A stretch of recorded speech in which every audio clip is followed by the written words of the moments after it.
This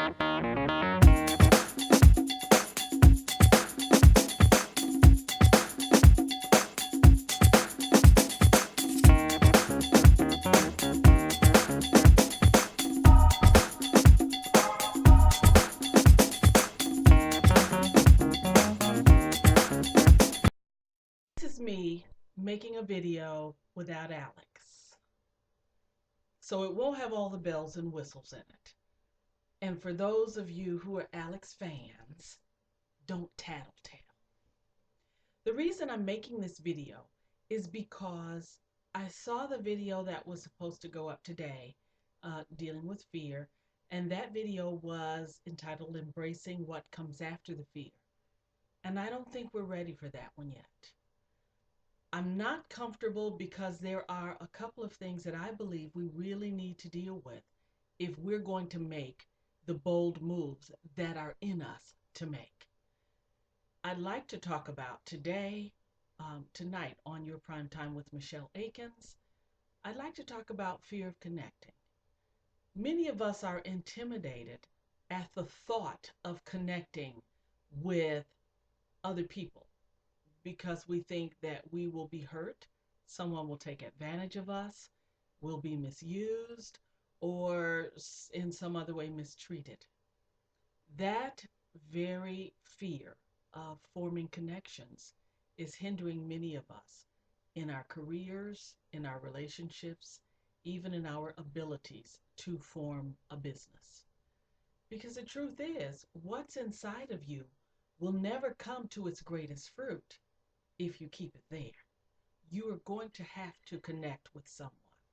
Really? Okay. Sneaking is hard.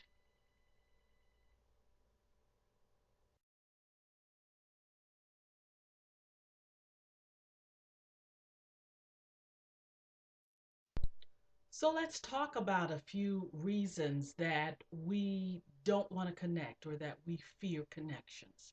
The first one, I may be taken advantage of.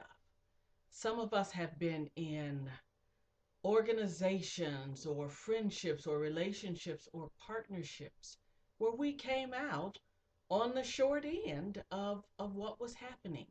The membership did not do all that it promised. The partnership wound up one person getting great benefits and the other person going in a hole financially or emotionally or mentally or in terms of assets. Um, and so the way to keep from being taken advantage of, the best way, is to do the research up front. If you are considering joining an organization, and I guess this was the year that I got to really evaluate some of the partnerships and the connections that I had made. And you need to do the research up front before you join an organization. Find out if there are other people who are in the same kind of business that you are in that organization. Some organizations are great for network marketing, but not so good for organizational consultants. So find out if there are others in that organization who do what you do. If there are not, it could be a key that it's the wrong organization for you. When we talk about doing our research, though, when we sit down at the table to work on a project with other businesses or companies, do the due diligence. Do, D-O, the do, D-U-E, diligence, meaning do your research. Find out contractually who's responsible for what and have the contracts there for people to look at, agree to, and sign. I do not believe that contracts hinder friendships. I believe they help protect them because a lot of times we will go into something with our eyes, with the stars in our eyes. Oh, I'm going into business with these wonderful people and da da da da da. But the responsibilities weren't clear. And you don't, I mean, even if it's not a contract, outline the responsibilities. Who is expected to do what? And make sure everyone buys into that. That will help lessen the chances of your being taken advantage of and winding up doing something that someone else is supposed to do along with what you're supposed to do. Remember, even though for some of us knowledge is an intangible, it's not necessarily something that you can put your hands on, but it is something that for those of us who pursued that knowledge, we paid for that. So that can often translate into a consulting agreement, into something that has tangible benefits to you, rather than you're just giving out, and someone else just taking in, and then going and charging for what you gave out. So just consider that. Another thing is, if you are in a meeting and you're talking about something that you're concerned about protecting, have confidentiality agreements there to sign. They are binding legally, and what they do is they protect your interest. If there is a project of any sort that you want to work on and you want to get input, but you don't want the confidence is betrayed and someone else to come along and take that idea, have a confidentiality agreement in your meeting for those who want to participate, who need to sign. I was in a meeting with a group of people in the year, and I had confidentiality agreements, but I did not get them all signed because everybody there was my friend. Well, I've learned some things. Um, People can be your friend, but that doesn't necessarily mean they're going to keep their mouth shut. So have your confidentiality agreement. It will protect you and those who are in the meeting with you, and it'll protect your interests. Because you may find out that if a confidence is betrayed, you don't want to do business with those people. So that's those are some of the ways we can keep from being taken advantage of. Another way, another reason that we don't want to connect with people is because we're afraid we might be hurt. And that's true. When you connect with people and you open your heart, there is a possibility that you could be hurt. But there is also a possibility that you will get to experience the great benefits of friendship. And so I want to challenge you. If we're talking about making bold moves, are you going to be too afraid to risk friendship that you will keep everything closed up inside? I don't think that we have the luxury of being so afraid of being hurt that we do nothing. Um, Joyce Myers wrote a book called Do It Afraid. You may be afraid to try it, to try a friendship, to try a new partnership, but launch out anyway. Guard your heart, do your work, your research up front, and then be very prayerful as you enter into agreements. Just because you know somebody and you've known their work doesn't necessarily mean you're supposed to be in agreement with them. So I encourage you to pray, look inward, examine your motives for getting into that friendship, because sometimes our motives are wrong. We're looking at what someone else can do, and we're thinking, if I just hook my star to theirs, then I'll grow too. Well, that's not necessarily the right motive for engaging in a partnership.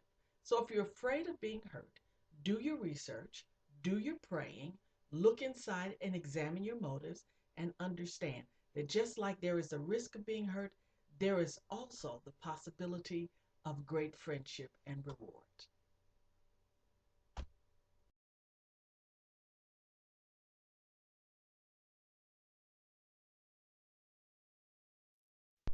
Another reason that people don't want to engage in partnerships is because, or don't want to connect, is because they're afraid they'll be smothered. Oh my goodness, I do not want to be bothered with all of these people all of this time. They're going to crowd me up. I won't have any time for myself. Okay, I understand that. There are times when I revel in the company of other people, and then there are times when I want to be left alone.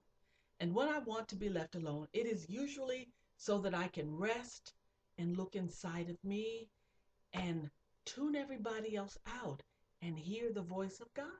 That's very important to me, to my direction, to my well being, my spiritual well being. And so it is my responsibility to guard that place. Now, everybody may not understand that, and that's a risk you are going to have to take. But when you go into relationships, If you go in and people understand that your times to yourself are important and you guard those times, your friends or your associates will accept that that is a part of being in a relationship with you. And then you don't have to worry about being smothered. How about that? The last thing I want to talk about is some of us don't want to connect because we don't want to get distracted from what we're doing. Becoming distraction, is an opportunity to exercise discipline. If we want to not be distracted, we have to discipline ourselves to do the things that we're supposed to be doing when we're supposed to be doing them. And sometimes, rather than going out for shopping day or movie night, we might need to stay home and outline a business plan or finish the editorial calendar for the next month or do some of those other things. But nobody is going to discipline you. That is something that you have to do yourself. But if you have the courage to exercise the discipline to establish your priorities and stick to them, then I believe you are up to the rewards of connecting. The reality is, people, that we can't make bold moves by ourselves. We need other people. And if you allow the fear of connecting to keep you from reaching out, from sharing your business idea, from selling your idea, you got to connect to sell, then you will be an island. And I suspect not a happy one. So, one of the ways we can embrace connecting with other people is to pray and to look for places of commonality. There are some good people on Facebook. Now, I'm not saying everybody on Facebook is good, but there are some good people. Find out about people. Extend yourself just a little bit in your church, in your workplace, in your neighborhood.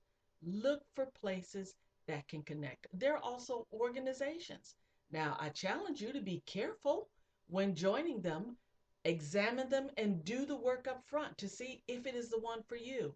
But if you find that it is, then I encourage you to join it wholeheartedly. In fact, many of them, as you join, your membership fees can be tax deductible if they have their business right. So I encourage you, connect. You can always connect with us here at Sepia Prime Woman. You can find us on Facebook, on sepiaprimewoman.com, and on Twitter. We are at Sepia Prime Woman. I want you to make a bold move. I don't want fear to hinder you from doing any of it. So come on, let's do it together. Make a bold move. And when it's time, we will put the video up on embracing what comes after the fear. Let's do this in September. Let's deal with the fears. In October, we're going to talk to people who are confronting things that the rest of us are shaking in our boots about. Okay, have a good day. You are loved. Tune in to Your Prime Time with Michelle Akins on Blog Talk Radio Mondays. Bye. And don't tell Alex.